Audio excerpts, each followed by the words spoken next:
Broadcasting from Cincinnati, you're listening to the Ringside Reporter podcast. All the news from the world of boxing right here. Well, I'm talking to you the way I want to talk to you. Now, here's your host, Eric Lorda.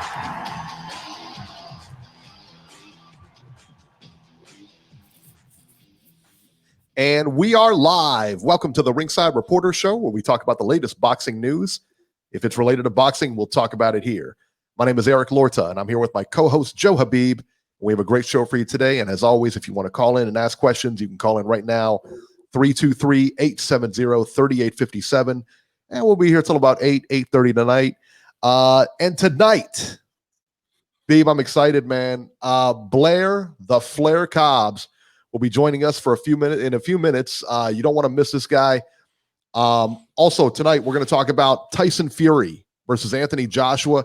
Is it signed? What's going on with it? We'll tell you everything you need to know. But first, we're going to get started with, finally, some boxing, Beeb.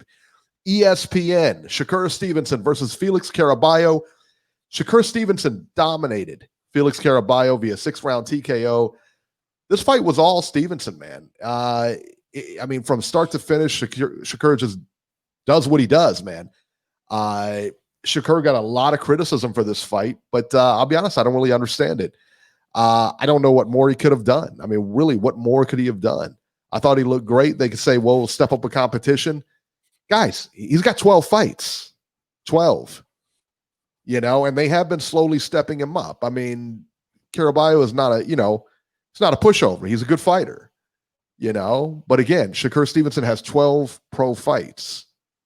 That's something, you have to think about when you guys talk about, hey, well, let's step him up. Let's do this. Let's do that. And 12. It's not a lot. Everybody wants to take the Lomachenko route and, be a world titleist by the third fight. Listen, it 99.99% of the time never works out like that. So I thought he did great, man. What about you, B? What are your thoughts on this? Well, here's the thing. Obviously, you don't really know how good someone is until they're pressed and pushed in a fight, until they overcome adversity. But one thing you could say is, and this is just my own opinion of the kid, in the beginning, some of the criticisms from me were he doesn't sit down on his punches. That's number one. That was one criticism. Another criticism I had was thought he did a lot of wasted movement, whereas instead of just making subtle movements where he could just take a half step back, half step to the side, and evade with subtle movement instead of taking himself completely out of range and then having to travel that much more distance to get back in range. Those are two criticisms. And I think also I thought he threw too many punches where they were just kind of like pity pat. It was almost like he was playing tag, where he would just go in there, touch and go, not really sit down and stay in the pocket and sit down on a combination and then just kind of, pivot out or take that, like I said, that half step to the side and just slide just enough out of range where he could just, quickly reset and get back into the offensive attack pattern. All those things over time that I've been watching him have been corrected. I thought that there've been huge improvements in all of those areas, in my opinion. And another thing is he's really making a concerted effort to go to the body now.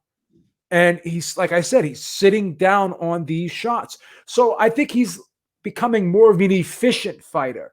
I think it's more quality versus before it was quantity, making that transition from the amateur style to the pro style. So I love the way he varied up the punches. I love the punch selection. I like the fact that he's sitting down and he's really throwing crisper shots and not before. To me, it was like he was just looking to touch a guy. And even before the punch was fully extended and landed, half of his body was already in the motion of getting out of there. You know what I'm saying? He was just like, boom. And now he's actually gauging range better and just getting his feet underneath him better. And I just see major improvement, and I see a steady progression, fight after fight after fight. He's getting quality knockouts now against decent guys. Are they great? No, they're decent. But like you said, 12 fights. Now, when we start coming around to 18, 20, then we need another step up in competition as well. So I have no problem with the way he's being moved. One thing I do have a problem with is ESPN in the way they hype him up. You know, I was watching another podcast, D-Style's podcast, Hispanics Causing Panic. Shout out to D-Style. And Dave Duenas made a great point. I didn't agree with his total assessment of Shakur Stevenson, but he has a right to his own opinion. I'm not here to change anyone's opinion. I'm here to set the table for you. It's up to you if you want to eat or not, you know? But he has a right to his opinion. But one thing he did say was commentators are not supposed to be hype men. They're supposed to be analysts and commentate on the fight. Very good point. The way Tim Bradley was talking about Shakur Stevenson, he's definitely by far the best young talent out there today. And he said it with such conviction. You know, and Joe Tessitore jumped right on the bandwagon. Obviously, Andre Ward wasn't there because he's the manager. Right. But Dave Duenas made a great point. These guys, just like we used to criticize HBO for really going overboard with the cheerleading of the house fighter, I think the problem, this is the problem why I think people are so critical of Shakur Stevenson. This is why they were so critical of a lot of these HBO fighters, because these guys are already anointing them like right away without them really proving themselves. They're saying it with such a conviction, as I said earlier, and they're saying it unequivocally, like these guys have made it already. They're stars, you know? And because they're setting the bar so high and they're already acting as if these guys already have done more than what they've really done, and putting them on a level where they haven't proven that they're on yet, that's why people become critical, because they're listening to the network hype this kid up so much. And they're not there to promote the fighter. They're there to be analysts. Bob Arum is the promoter of the fighter. Andre Ward, who is the manager, he's there to help push along the guy's career and make him excel to the best of his ability. That's why he's not in the commentary booth when the kid fights. So that doesn't mean that you guys have to be the cheerleader in place of, you know, Andre Ward, who obviously should be the cheerleader because he's got a vested interest in the young man. So Tim Bradley, I just think, was getting a little too hyped up about the kid. Joe Tessitore followed suit right behind him. And that's the problem. That's the whole thing with the Tyson Fury thing, the lineal. They still call him the lineal champion. Guys, I love Tyson Fury to death, my favorite fighter in boxing today. But the guy retired. And if he didn't retire, he was going to get stripped. It's like you can't go to the supermarket one day and have a place in line and then come back tomorrow and say, hey, this is my place in line, and just cut everyone and go and just stand in that same spot because you can say, this is my place in line. No one's going to hold your spot for you when you leave. He left for 3 years.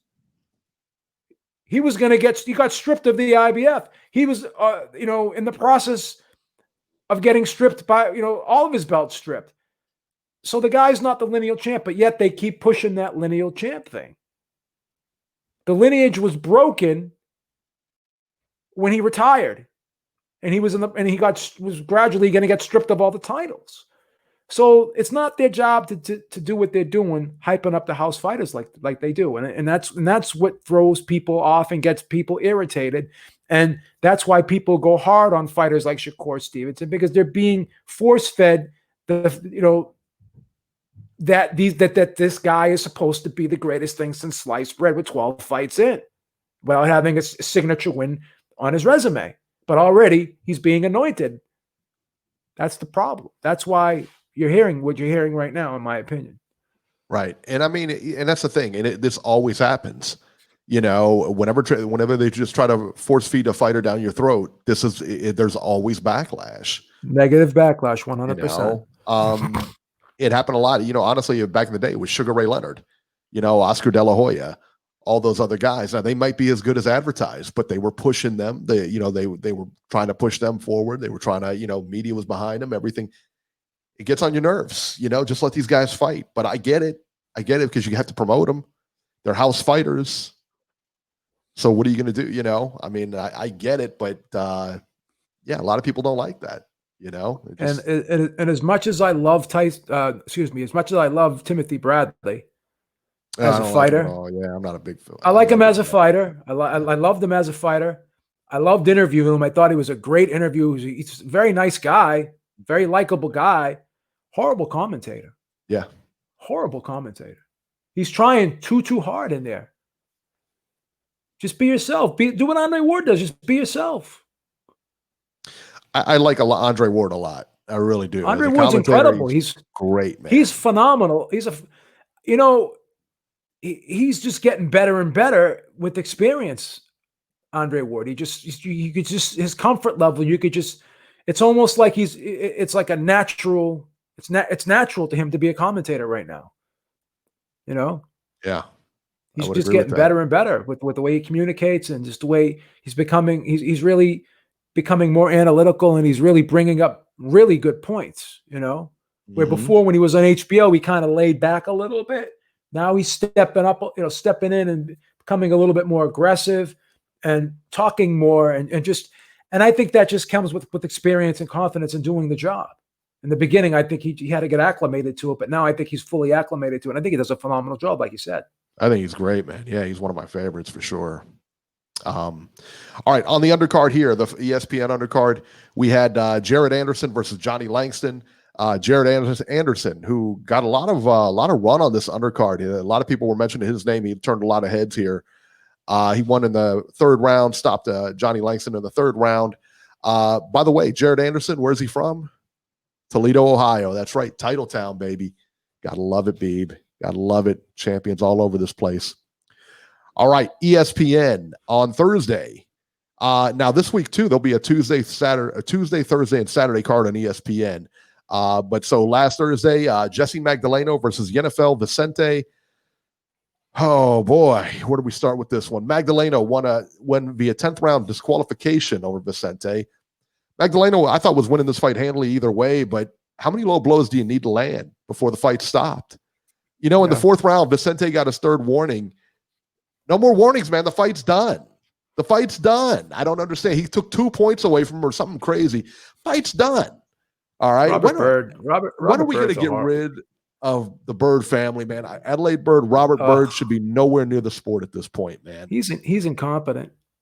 If I was a fighter, I tell you what, man, if I was a fighter and either one of these two were assigned to my fight, if I was a manager, I'd request a change. No question about it. You got to get him out of there.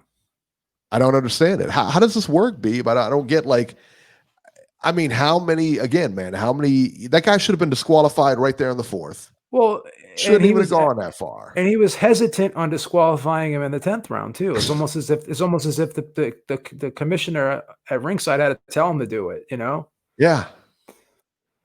And Vicente has a history of, he's been disqualified before.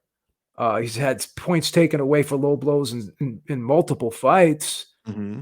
And you have to ask yourself, and obviously I'm not a psychiatrist, so I'm not going to get in the guy's head, but you have to ask yourself, when he sees things going the wrong way for himself in a fight, does he almost do it on purpose to try to get himself out of the fight?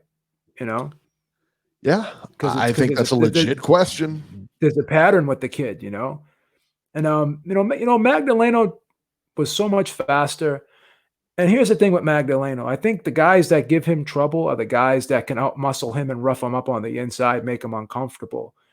If you're not fast enough to be able to get inside on him, and he's able to pot shot you from the outside and use distance and step around you all night, just circle you, pop, circle, pop, circle, pop, circle. If he's able to do that, then he's going to beat a lot of guys that way. It's the guys that can make him uncomfortable, put the pressure on him, And he's somewhat susceptible to body shots. I noticed as well too. I mean, no one likes to get hit to the body, but Right. he's a little bit overly susceptible. You can see how he doesn't react very well to getting hit in the body. Like it's almost like the Sergey Kovalev effect with him. So I think a guy that can really, take him to task on the inside will be a problem for him. But against the right guy, I agree with Marco Hernandez. He can become a world champion again, but it's got to be against the right guy. Yeah. Marco Hernandez had just said in his opinion, Magdalena won't be champion again. And I think you're right. It's got to be the right guy. It's got to be the right matchup. And that's what he's got people, is what he got managers for and everything like that. Yeah. It's it would be tough, I think. I think it would be tough, put it that way. He's in a tough division right now too. Yeah, he is. He really is. I mean, it's a lot of good people in there. They had, these fights took place in what they called the bubble. This was interesting, Beeb. When I saw like them come out and everything like that, and we were watching these fights and everything, it just, when they panned back and there was no audience, there was no audience, no nothing. And it was just two big TV screens in the ring. It was odd. I mean, it was really odd to see. I mean, it was really kind of surreal when you look at it. You're like, whoa, what's going on here? What were your thoughts when you saw that? It was weird. It was something I'm not used to seeing, obviously. But right. What's weird? What I have to say is, and it's going to sound bad, but I can't really tell that much of a difference when I'm watching the fight, when the camera's on the fighters, that the crowd's not there. It's can't not, tell, can you? To me, with the UFC, it's more pronounced. You could see it. You could see it. You could tell more with the UFC, but with boxing, because we're so used to seeing cards in the beginning where there's not a lot of people there anyway. So it's almost like you are watching it. With all due respect to the fighters, I don't want to, demean the fighters, but these are types of fights that when you see them in regular circumstances, there's not a lot of people there anyways. You're right. But am I right? I mean, how like the pay-per-view cards, like, so the pay-per-view cards, or you see them on like even like a Top Rank card or whatever, when you go early, like that first prelim fight, ain't nobody there. Yeah. They slowly trickle in. There's nobody there. And I love listening to Buddy McGirt yell from ringside. like he's yelling instructions to get the jab in there, baby. Come on, baby. And then he's like, and then the guy does it. Thank you. I love Buddy McGirt's training style. I just love the dialogue he has with his fighters. It's just funny. It makes me laugh. Right. Because he's one of those guys that's vocal in the corner. From even from ringside when the fight's going on. I just get a kick out of it. Right. Man. All right, guys. Well, hey, I tell you what, got some bad news here. Blair Cobb won't be able to make it today. We just got a text says he's not going to be able to make the interview. So, hey, it is what it is, man. Hey, this happens, Beeb. This is what happens. That's why I don't get my hopes up high sometimes with the fighters. Yeah, well, I mean, they're preparing for fights. They're busy. I get it. It. Not a big deal. I mean, that kind of stuff happens. So, yeah, I just got the message here. So, yeah, no problem, man. That's what happens. Yeah, we've had it was a rough day today because about 2:00, Barrios, I got him a message from my guy, and he said that Barrios wasn't going to be able to make it. He had a training session come up and everything like that. No problem. And then he filled in with Blair Cobb, and sure enough, Blair Cobb wasn't going to be able to make it either. These guys are on tight schedules, man. So in Sunday at 7, it's I think any time really, it's tough to get these guys, but it is what it is, man. And we'll keep moving forward, and we'll try to ice somebody down next week. You know what I mean? That's all we can do. So I like getting the young kids because they just come on once these guys have like 18, 19, 20 fights, it becomes difficult to, just a different, just different situation. Well, different situations. Altogether. Well, that's a good point too. Once they have, Situation. once they have, 15, 20 fights, like you said, it's a different situation because you're a lot busier. You're a lot, it's a lot different, man. Your life changes a little bit, put it that way. So, yeah. So we'll get moving here. Let's talk about the upcoming fights, Beeb. Let's talk about the ESPN boxing. It's about the only fights we got now, right? Yeah. that's all we got. ESPN's.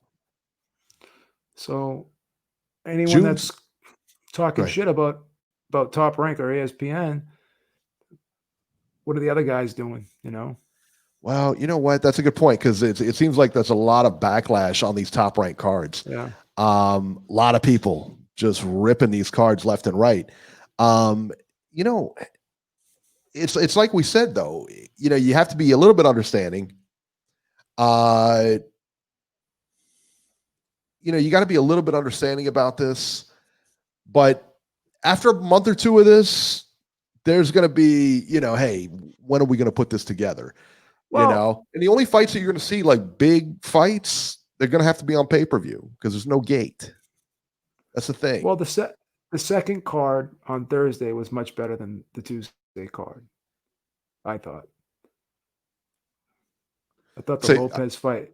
Yeah. I thought the card on Thursday was much better than the card on Tuesday. I thought the Lopez fight to open it up, the co-feature, they had the co-feature on first. That was a good fight. It was a very competitive fight. Very entertaining fight. Yeah. They're not bad fights. They're not bad fights. Coming Tuesday, we'll talk about this one here. Tuesday, June 16th from Las Vegas on ESPN, Joshua Greer Jr. versus Mike Plania, 10 rounds bantamweights. Giovanni Santallan versus Antonio DeMarco, 10 rounds welterweights. So not the not the card that everybody's hoping for and everything like that. June 18th, Thursday, Jose Pedraza versus Mikel Lapierre, 10 rounds junior welterweights, and Gabe Flores Jr. versus Jose Ruiz, 10 rounds lightweights. That ought to be a little bit better card. I'm actually looking forward to the Thursday card. I'm looking forward to seeing Jose Pedraza and how he performs there and see what he looks like, and should be a good fight for him. June 20th from Mexico City on ESPN Plus, Emmanuel Navarrete versus Uriel Lopez, 10 rounds junior featherweights. Carlos Ornelas versus Edwin Palomares, 10 rounds featherweights. So there you go. And that's it. That's it for the boxing. And even as we look down here, I think I'm looking at June 27th, they got Miguel Burchelt versus the dreaded TBA. Elwin Soto also on that undercard. So not a whole lot going on, man. Not a whole lot. So this is going to be, kind of the new normal here for a little while anyway. So yeah, man, it's crazy. So let's see what we got here. News and rumors. Beep, what do you think? Let me ask you before we even move on to the news and rumors here. Do you see the cards getting better during this time? Yeah, I think come July, the cards are going to get better. Progressively get better, step by step. But we got the Wilder Fury fight supposed to be in December. They're shooting for that fight to happen in December. The Teofimo Lopez and Lomachenko fight's going to happen in September. Mm-hmm. So we got two big fights to close out the year. So I'm looking forward to those two big fights. And I thought also that, like I said, slowly but surely these cards are going to start to get better, in my opinion. I just think they're going to have to, I think so too. Yeah, I think so too. They're going to have to pick up steam here. It all depends. It all depends on the fighters, because if these guys are hoping to make the money they were making before and they're not going to move on that number, then Bob's got to do what he's got to do, and so do the other promoters. Well, you look at the situation that's in MLB right now in baseball. And you got those guys, they want to make the same kind of money as they were and whatever the case may be. And the owner's saying, no, we can't do it. And both sides are, they're quibbling over millions and millions of dollars here that they make. So either side could really give in and be okay. That being said, I think it's much the same way in boxing where, if you're getting paid X amount of dollars, look, man, I still got to take the risk and go in there with this guy. We still got to take the risk and go in there and fight this guy, no matter if there's a crowd or not a crowd. I shouldn't get paid any less, right? That's the mentality. And that's the mentality. And hey, I got to be honest, it's not a bad mentality. That being said, you got promoters who can't pay you because there's no crowd there. They can't properly promote it because, who's going to come, it's tough. It really is. It's a tough situation, but in order to keep the sport afloat, they're going to have to put on, better fights than what they are. But like I said, now I'll give them a pass here for these cards, we'll give them a pass. They're competitive. They're good, but they're not what we're accustomed to, put it that way. So I don't know, man. How are I heard the viewership tanked on this. Does anybody Dana White was just destroying Bob Arum. It was hilarious. Uncle Dana, man. It was hilarious. What happened? What did he say? He was just making fun of the numbers. They were that bad? Yeah. Oh, wow. And this is ESPN. It wasn't ESPN Plus. This is on big time ESPN. That's not good, man. That ain't good. Yeah, I heard the numbers had tanked, so jeez. Must not have been good. All right, Beeb, let's talk about this, man. So Tyson Fury and Anthony Joshua have agreed. All right, so Eddie Hearn came out this week and said there's an agreement in place for Fury and Joshua to fight. There are a few hurdles. They both have to win their next fight, and then the fight probably won't take place until next year. It's supposed to be a 2-fight deal. However, no contracts or anything like that have been signed. Beeb, is this fight going to happen? There's still a big hurdle. There's still a couple of big hurdles in place, Joshua has got to win his fight. Tyson Fury has got to beat Deontay Wilder for a third time now. And that's no picnic, that's not an easy task. So what gives here? Tyson Fury's your guy. You're responsible for him. You're England's adopted son. What gives here, man? It's just Eddie Hearn trying to get publicity. Does this fight have to be announced now? It's over. It's going to be over a year away. Number one. Number two, it's a distraction to the fighters because we already saw what happened to Anthony Joshua before when he was thinking about Wilder when he had Ruiz in front of him, and then he even admitted to the fact that he was distracted because he was thinking about Wilder. What did they really agree to? You don't have a date, you don't have a venue, and these guys have mandatories laid out in front of them, and Fury's got the rematch with Wilder. We don't know what the WBC's saying that Tyson Fury has to fight Dillian White by February. They're going to mandate it. So Eddie Hearn putting this information out there now, it just looks like he's just trying to get attention. The guy's just an attention whore. He always has been. Oh. And it's just ridiculous to be talking about this fight. I hate when people talk about fights down the road when they already have fights in front of them. It's just stupid. I'm just not a big fan of it. That's the thing. You've agreed to what? You've agreed to fight each other again. There's no signed contract. There's not even a handshake deal. It's not like you guys met and shook on it or anything like that. The rumor is that they talked about it taking place in, I guess, Abu Dhabi or something like that, somewhere in there in the Middle East or something like that, because they said it was real doubtful that it takes place in the UK. I guess because they need people there. I tell you what, man. It's just one of those things where it's just talk. What does this really have to do with anything? These two guys got fights in front of them. And then once they fight, they won't be able to fight till next year. When next year? Who knows? Where? Who knows? I mean, makes zero sense, babe. Zero. Yes, it just makes no sense. It's like you said, it is like, because there's why talk about a fight that's like, for instance, by talking about the fight now, is it going to add to the promotion by talking about it when the fight's actually signed and they actually do like a 5 to 6 month promotion?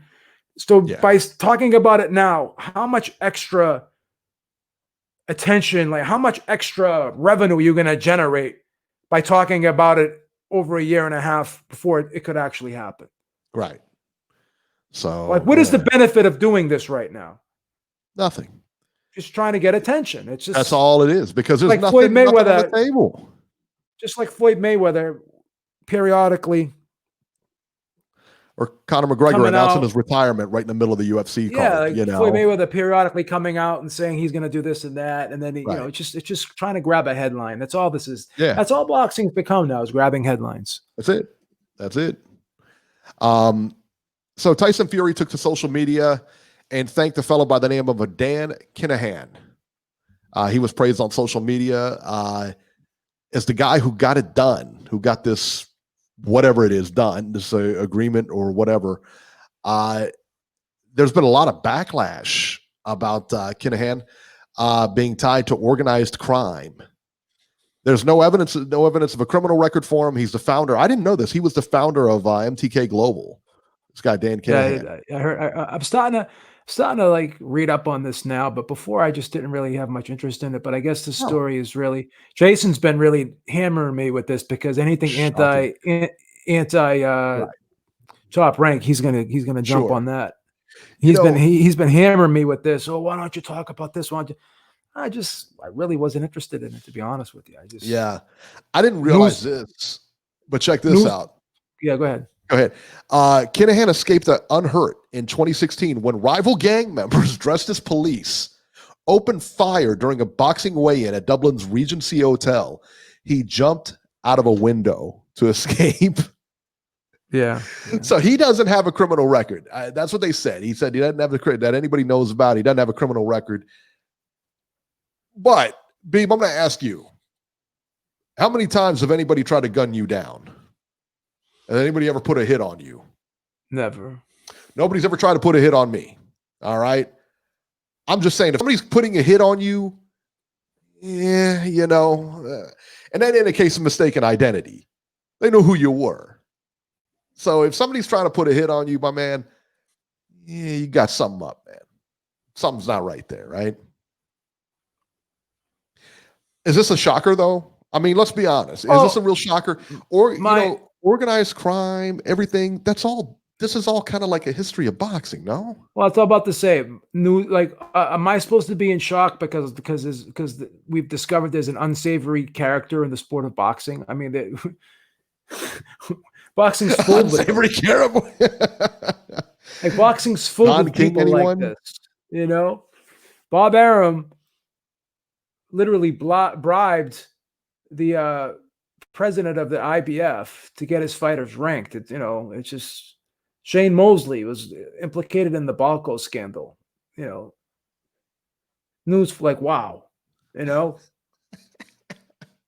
Tyson Fury's eating boar meat supposedly and getting popped with friggin' steroids in himself. Do you remember all these crazy stories? I mean, this doesn't surprise me, but again, but again, does the guy, like you said, the guy doesn't really have a record, right? He doesn't have a criminal record. Doesn't have a criminal record, but he was the target of a hit back in 2016. So okay, so what is that? What am I supposed to make of that? That he's a criminal. I don't know. Yeah. I mean, Jason's trying to tell me that this is such corruption and blah blah blah. It's like, whoa, wow. corruption in boxing, though. Yeah, like I mean, wow. that's we're such a clean cut sport. I don't Yeah. understand. What Like are we supposed to do about that? all What about this Don King? outrage, I mean, all this outrage about things that happen in this sport, like it's new or anything. Like, how long have people been watching this sport right, and they act so surprised when they find out stuff like this? right. It's just baffling to me. It really is. It It's really not is. that I condone it. Don't get me. I don't condone it, but like I've said before, I'm like some of this shit I'm just numb to. I'm just oblivious to it at this point. What are you supposed to do about it? You know what I mean? I mean, Well, that's the thing. Like I get these messages from that whack job all the time. Oh, God. What are you gonna do about? Like, listen, I'm not a role model. I'm not here to save the world. I'm just a guy that works a job like everyone else, pays taxes, pays bills, and does what he does. I'm not a friggin' activist. What do you want me to do? And neither is Jason, by the way. He's a Twitter activist. I mean, what impact can I have on anything? I'm a guy with an opinion like anybody else. I mean, That's listen, you don't like to have that element in the sport, but the fact is the element exists. And it's in every sport. If you think it's not in every sport, you're wrong. It is. But listen, man, they said the guy's been on the straight and narrow, whatever. It is. There's been a huge history. I mean, the history of boxing and the mob runs deep. It just does. So I don't know. What are you going to do? To me, it's all much ado about nothing. That's it. Until he gets arrested or whatever, if there's a criminal charge on him, what can you say? He's doing his job. He's doing, whatever. Alexander Gvozdyk announces his retirement. It was reported that Gvozdyk is hanging up his gloves, man, to go get some business opportunities. So I think it was good. But I mean, listen, if you're done, you're done, right? Well, here's the ironic thing about Gvozdyk. He's been on both sides of the spectrum. Meaning what he did to Adonis Stevenson almost happened to him against Beterbiev. So point. he was the guy inflicting it, and then he was the guy receiving it. So, he probably said to himself, I saw what happened to Adonis Stevenson, and I was close to that, in my fight with Beterbiev. I can still walk and talk. Maybe I should call this a day, because maybe one day I won't be able to walk and talk. I don't want to be on life support. I got a family. So came in, won a world title. I mean, what else do you need? Hey, listen. I mean, he's done something that a lot of guys haven't done. Right.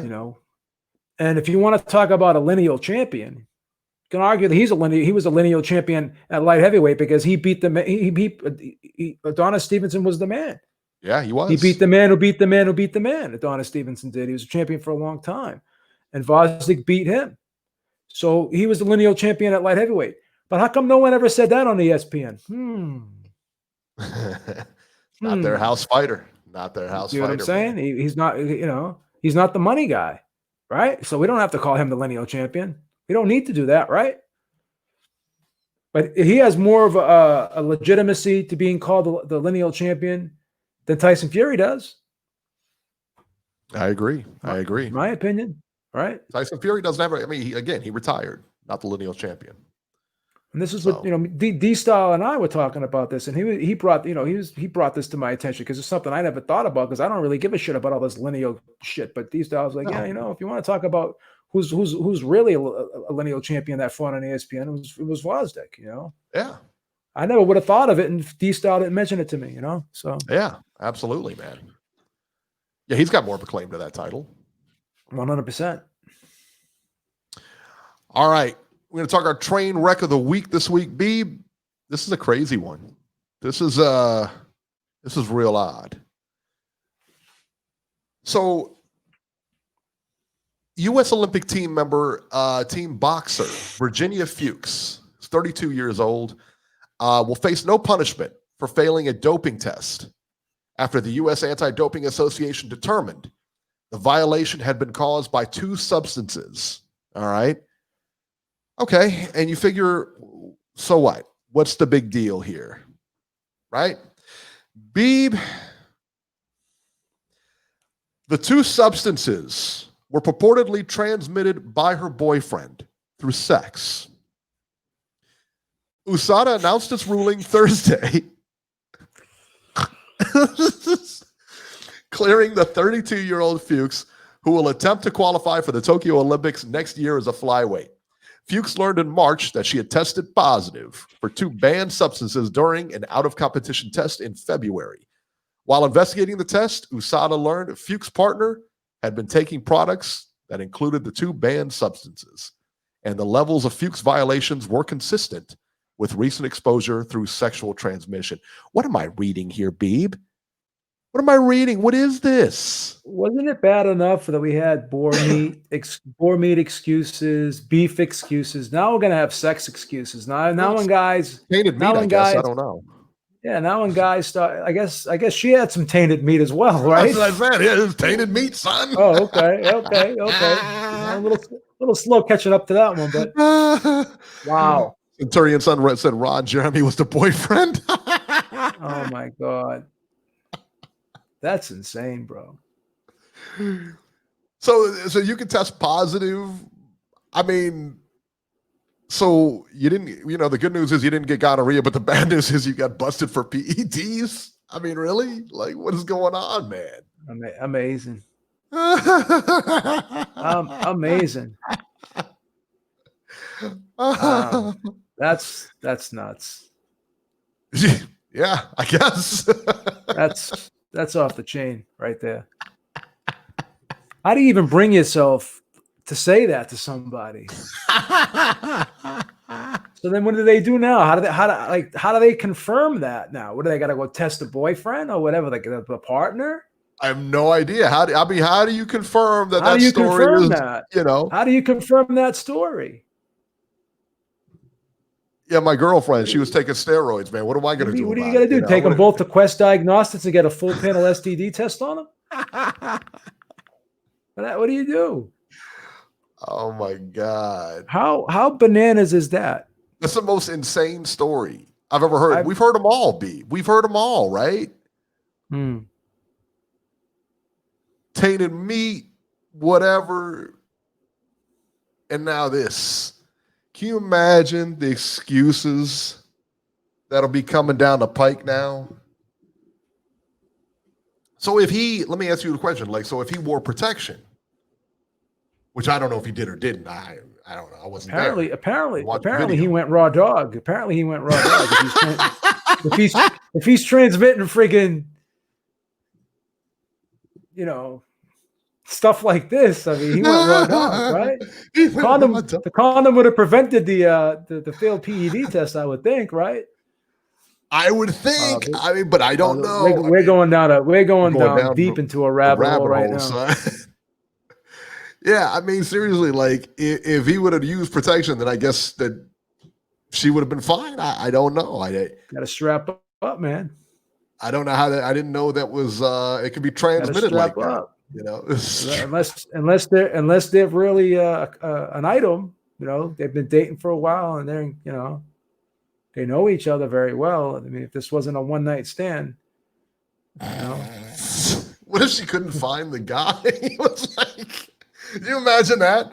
Like if it was like a one nighter, she couldn't find the guy. How did they come to this conclusion? That blows my mind too. Like, how did you? I mean, this might you think about what was this, like a last ditch effort talking about? What did she go home and talk to the guy one day? He's like, oh shit, I failed the PED test. Oh no, honey, it's my fault. Yeah, that's funny. I've been taking Diana Ball too, that's crazy, Yeah, how about that? I've been shooting myself up, and in the process, I shot you up inadvertently. Right? Oh my God. We're about 12. We're like 12-year-olds. I've been taking the juice, and I gave you some of my juice, and now you have what I have. You've been taking the juice too, by proxy. Taking the juice too, but my juice. Oh my goodness, man! That had to be the craziest story I heard in a long time. That's nuts. That's nuts. Crazy, B. What's going on with this world? Is that might be the train wreck of the year? It's crazy, right? Yeah.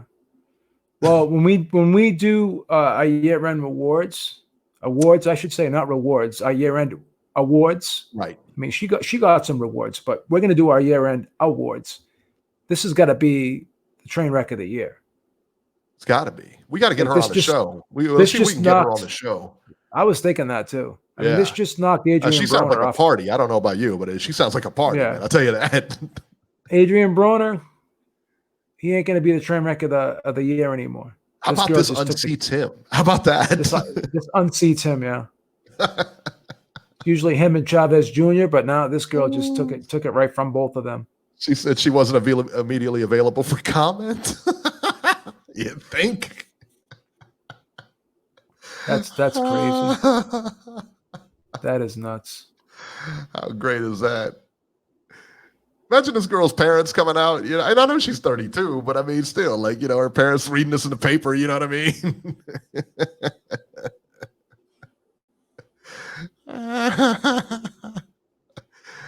We're having way too much fun with this one, man. It's crazy. All right, guys. Well, listen, man, that's all the news we got for this week. That'll do it for this edition of Ringside Reporter. As always, you can catch Joe Habib on Twitter at jhabib1 and find our YouTube channel at ringsidereporterlive.com. On Twitter, I'm at ringside73, and we will see you next week.